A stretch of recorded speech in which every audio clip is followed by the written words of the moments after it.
Good morning and welcome to the Core Connection. I'm Mira Rubin here with you on Enlightened World Network. It's been a minute. I was off for the last week and it's great to be back here with you.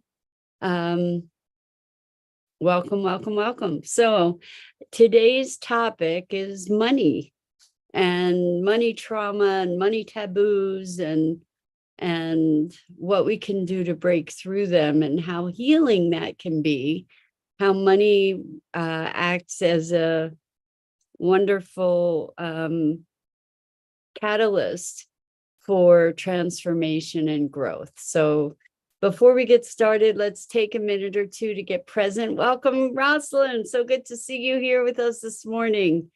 Today we're going to talk about money, but before we get started, let's take a minute or two to get present. Let's take a deep breath in through your nose and hold it. And imagine clean, crisp oxygen flooding your lungs, flowing into your bloodstream, nourishing all your cells, all your organs, bringing vital life energy to your body and being. And as you exhale any tension, stress, negativity, fatigue. And now let's take another deep breath in through your nose and hold it. And this time, imagine brilliant, bright light lighting you up from the inside out, illuminating, electrifying, and energizing all your cells, all your molecules, your electrons, creating a brilliant beam of light and energy from your heart out into the world. And as you exhale any remaining tension, stress, negativity, fatigue. And now let's press our palms together.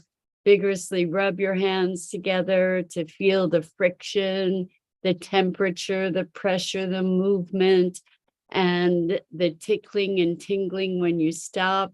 Allow all those sensations to bring you present right here, right now, into this remarkable physical form that enables you to experience life. Welcome, welcome, welcome. So, why not kick off our reunion here today with talking about money. Money is such a polarizing topic or catalyzing topic. It's such a source of anxiety and fear and shame, embarrassment, judgment for so many people, and yet we really don't discuss it very much. You know, it's we hold our deep, dark money secrets. We don't talk about how much money we're making, or we don't talk about our debt, and we don't talk about our financial situations. And yet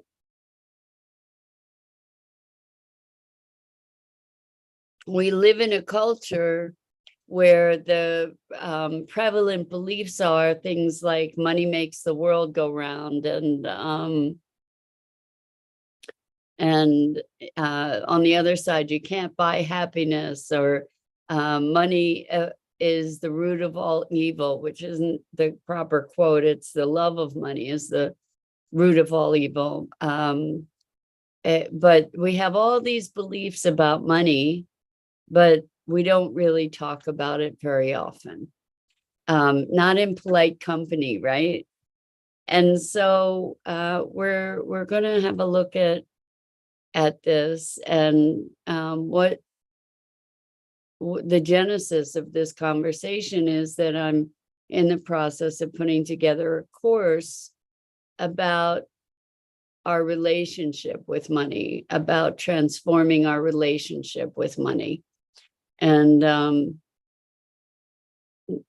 the thing that's so interesting is that, you know, we go to 12 years of elementary school and then college, and we're not taught fundamental things about money. We're not taught how to balance a checkbook. We're not taught about interest rates. We're not taught about investing. You know, we are kind of left to figure it out on our own. unless we are fortunate enough to be taught those things in our families. And the degree of financial illiteracy in this country from people who are quite literate and educated is staggering, particularly in light of the fact that our culture is so much about material possessions and material achievement and money. So Rosalind says, my friend has worked for the federal government for 10 years. This year, her student loans were forgiven, which was a condition for getting her loan paid off.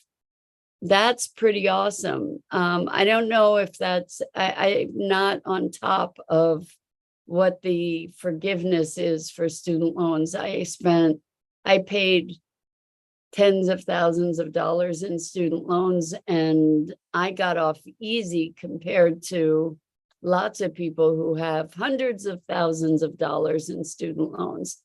And I had gone back to school at one point. I went back to school when I was 40, and I was paying off student loans for years and years. And yeah, it's the student loan situation is crazy. And it's another form of indentured servitude, really. You know, if you go and you have a student loan for hundreds of thousands of dollars, that and are trying to start a career, you know, that can be crippling. It can keep you in debt and unable to pay your way or to be able to find good living circumstances. I mean, instead of buying a house, for instance, you would be paying off student loans. And it's very hard to get ahead of that. And so, I mean, the whole educational system where they're empowered to charge that kind of money for college education in itself is obscene, really. And well, don't get me started. That's not what we're talking about today. We are talking about debt and the taboo around money, and talking about money and learning about money and contextualizing our relationship with it. So I in the process of putting this course together, I'm reading books on money, and a number of them have exercises in them. And so the book I'm reading now is called The Energy of Money. And there was an exercise in it that was super powerful that I avoided like the plague, but it was super powerful. And it was called My Money Autobiography, and writing out what our history is of money. I was going to call today's topic money trauma, but I think we're going to have a lot more money topics for a bit as I'm developing this thing, but we'll see. Anyway, in writing this money autobiography, it brought present so many instances in my life related to shame around money, like deep shame, embarrassment, guilt.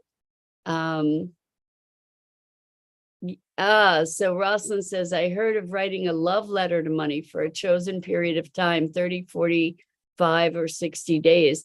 Yeah, I've heard of, I didn't know that it was like a daily practice, but I've heard also of writing a love letter to money. Like if you were treating money as a lover, how would you be interacting with it differently?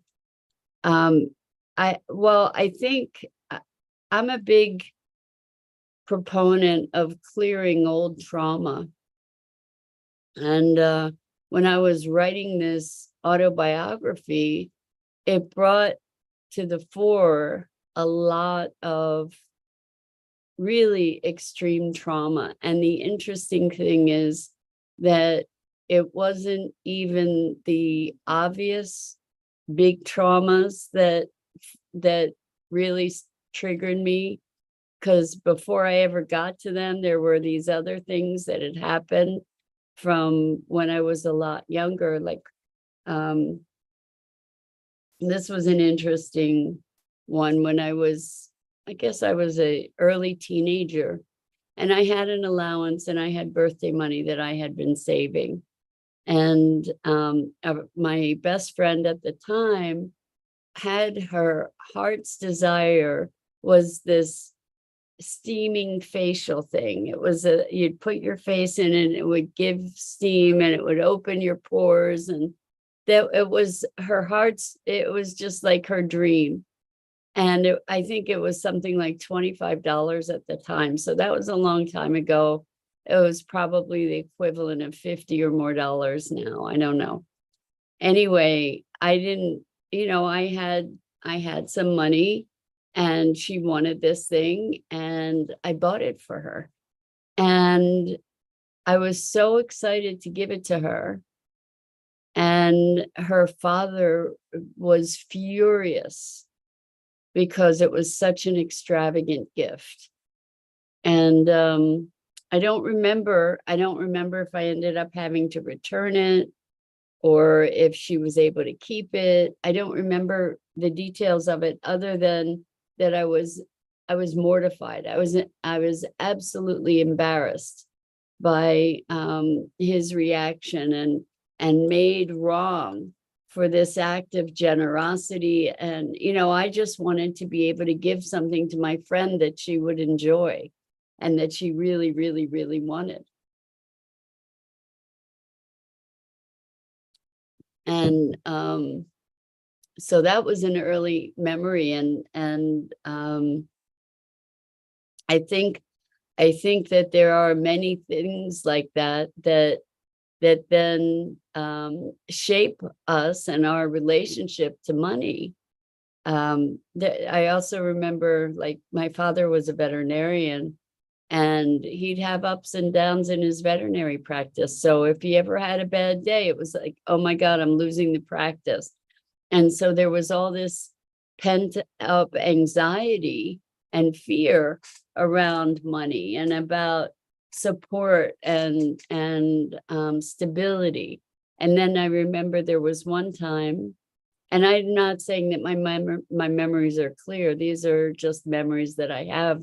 Whether they're true or not, I couldn't attest to. But there was another time when he felt like his practice was going down the drain, and I guess he I don't know how tight things were, but in the face of that, we had gone to some kind of art show and he purchased this piece of art, this sculpture that he really loved. And it was like, well, there may not be enough, but there's beauty, that here he chose to spend his last pennies, although I doubt that they were his last pennies, on something that lit his soul up and that was beautiful. And so I think that that's had a huge impact on me as well. Maybe for the good, maybe not for the good. I don't think it's black and white, but that when you see something that you really love, or when I see something that I really love, I've learned to go for it. And I've also often gone for things that I wanted until I had them. That's something that many of us do. I have to have that. I have to have that. I have to have that. And then you get whatever that is, and it's no longer relevant. It doesn't fill the gap that you thought it was going to fill in some way, shape, or form. So it's interesting. It was interesting to be revisiting these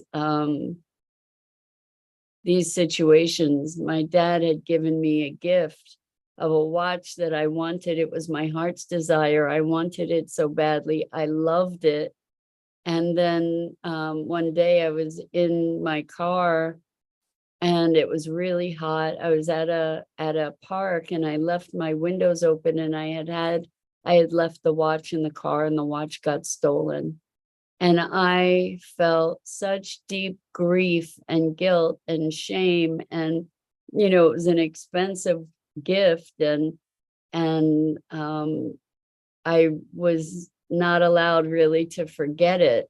And I carried such guilt around it of my own, that I don't know that I ever had relieved myself of. So I've been doing some work around that and other emotions around money. But I think that there's, carrying that guilt, there's a self-punishing that can occur as a result of that.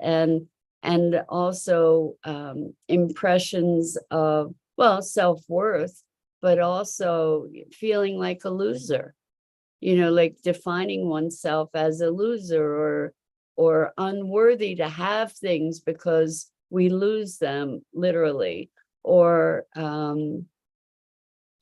whatever the story is.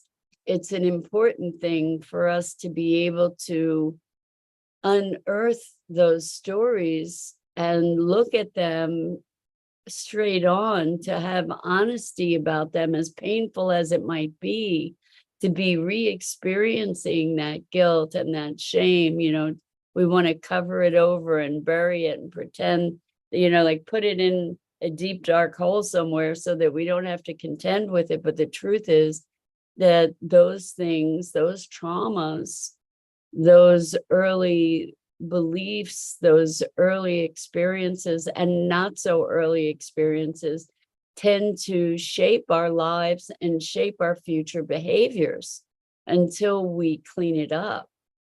And so clearing money trauma, which I would venture to say we all have money trauma, clearing money trauma is a really important thing. I mean,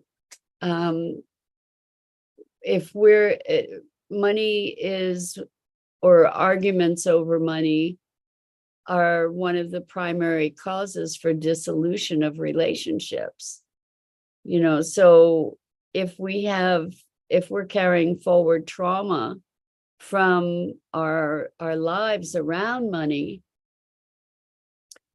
how can we not bring them into our relationships, bring those trauma or traumatic responses into our relationships?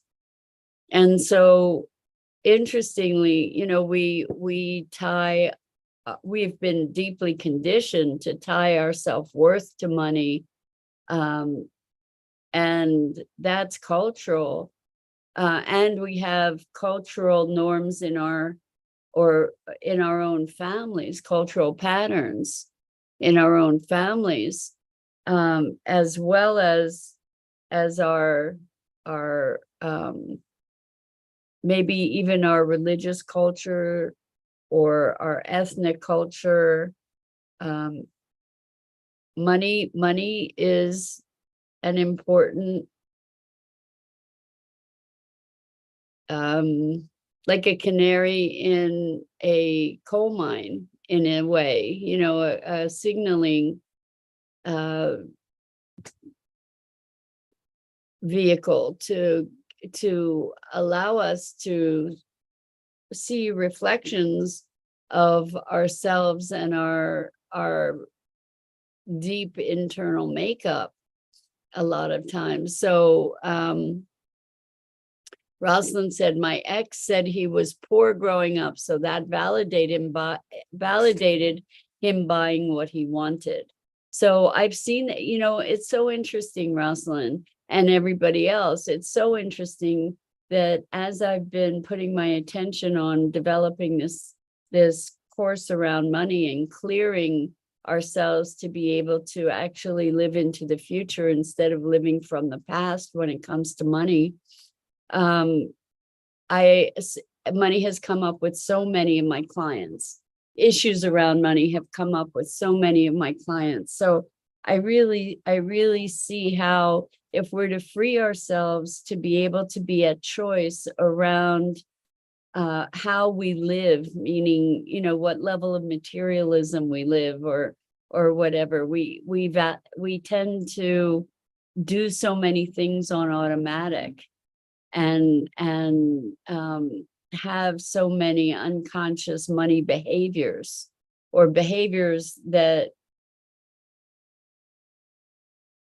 relate to how we are, how we consume, and a displacement of values happens around money pretty readily.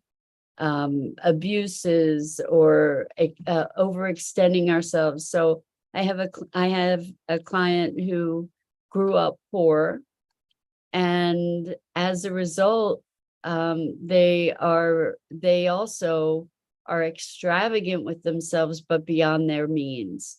And I remember there was a time for myself when I was just going through deep, dark depression, that I would just put money on a credit card. I mean, I would put things I was buying on a credit card all the time. And it got me into a very, very deep, dark place, with tremendous debt, because I was trying to fill up a deep void within myself with things, and treat myself, where in actuality I was kind of burying myself. And so people do justify buying things because they want a treat, or they feel like they need a treat. And we've been trained to look externally for those treats, right? Rather than um, resourcing ourselves from a deeper place of being, right? Rather than just going and giving ourselves a treat of nature, or we often feel deprived. We compare ourselves to others and then decide that we're deprived, and therefore we get to give ourselves treats of things. It's very, very interesting. And I want to get back to this idea of trauma around money. I think that it's a powerful exercise to write your money autobiography. And there are all kinds of questions around that, but I was particularly interested for myself in the trauma piece, because there's been a lot of that for me around money. And I have done a lot of work, but I was still able to source deep grief and guilt and shame and embarrassment that still was calling for healing. And so that's super, super powerful, to be looking at what are the feelings, what are the emotions, what are the emotional patterns, the behavioral patterns that we have around money. Where will we drop a pile of money without without thinking about it, and then maybe feel tremendously guilty and foolish and shamed on the other side of it?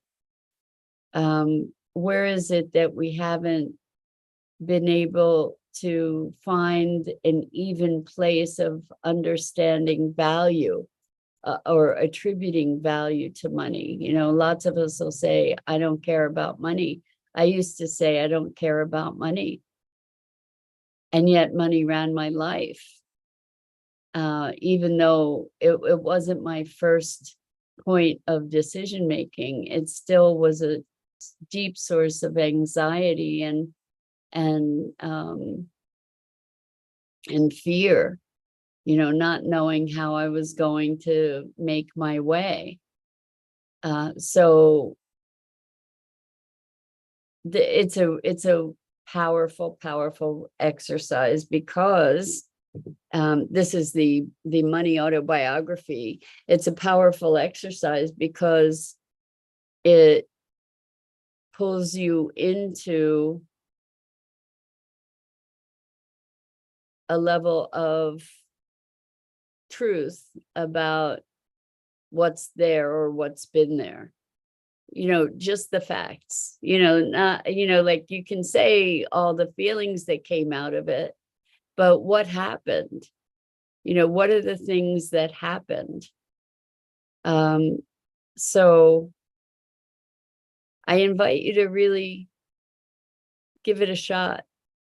Write a money autobiography, like your life and relationship to money. And I'll bet that certain memories come to the fore that might have been latent for quite some time. And you can bring them back into awareness. So yeah, that's an interesting thing. There's so many more stories, and I'm looking forward to exploring this more deeply with you, because it is something that affects us all on one level or another, and probably on levels that we're not even conscious of. I would venture to bet that that's the truth. And lots of suffering around money, some joy, lots of suffering. So let's dig more deeply into this over the next while.